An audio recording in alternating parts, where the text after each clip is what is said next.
this morning.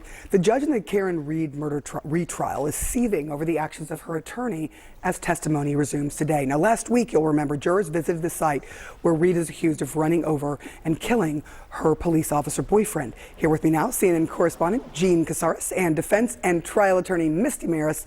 Jean, I'm going to start with you. Today, the judge is letting jurors off early. Why is that?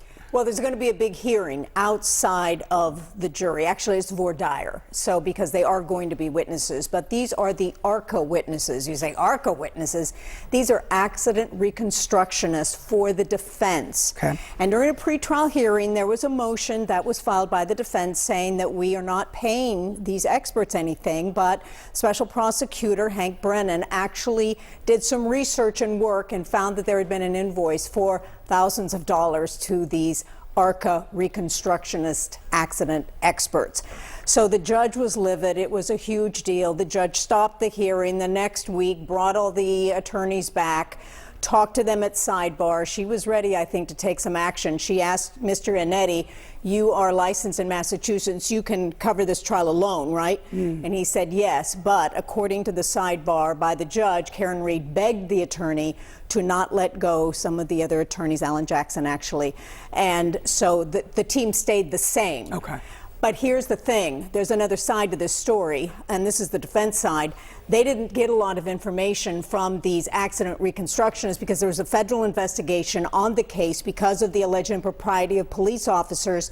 The federal investigation is closed, but these were the experts in the federal investigation, and they do not believe that an automobile hit and killed John O'Keefe. Wow. So what could happen to Alan Jackson in particular? Because he's the one that said, no, we didn't pay these experts. They're coming on their own. They're going to testify that this was not a car accident. Could he be held in contempt? I mean, what could the judge do here? Yeah, so Sarah, this is a huge issue because when you have a paid expert, it has to be disclosed to the court. It's as simple as that. So if he makes a statement that is not true, that is not accurate, even if there might be, as Jean pointed out, the defense is their side of the story. There's an argument to support it.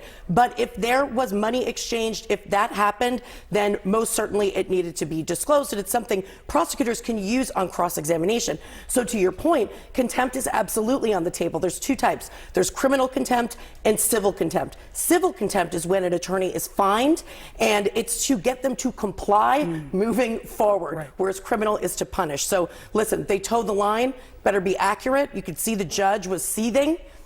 Absolutely need to watch it moving forward as far as accuracy to what they tell the court. Right, and the judge, The defense argument was that the attorney that filed the motion saying they weren't paid, she didn't know about the invoice, but the judge said, one and all, you all represent Karen Reed, you all are responsible. But that's a moot issue now at this point. The judge may take some action later on. But the prosecution doesn't believe that they know everything. So they have asked for these ARCA witnesses to be questioned because they think things are still being held from them. And there is testing that has been going on late in the game, and the prosecution wants information on that. So that's why this is all happening this afternoon. And why it's all happening outside of view of the jury. Absolutely, absolutely. But the big news on Friday was this jury view. I think we've got some video. This is something. The jury went there in silence to look at the home, look at the flagpole, and Karen Reed's SUV is right there. Now, the prosecution said focus in on the car, on the taillight. You're going to see it's not there. You will learn why. I'll tell you why. It's evidence.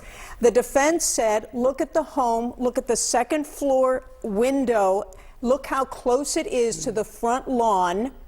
The prosecution also said that SUV, look at the hatchback that on the top of the car that comes out and extends itself. That must be important according to prosecutors.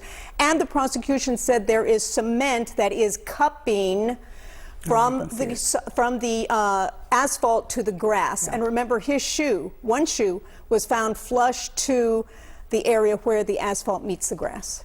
I mean, there's so many details here, and both sides have extremely strong arguments, yes? Yeah, and both sides have are telling a completely different story in the case. And that's why this site visit is really important. Remember the purpose. The purpose is for jurors to get context, which they will use and apply to evidence as it comes out in the court. So everything Jean just flagged, expect to see that be a central point of both defense and prosecution arguments. And remember, we've got a lot more to go. We have a lot more to go. Yeah. So in this retrial, but there are new details coming out in this trial. It is fascinating. Constantly. Misty Marris, Jean Casares, it's always a pleasure to have you both on. Appreciate you.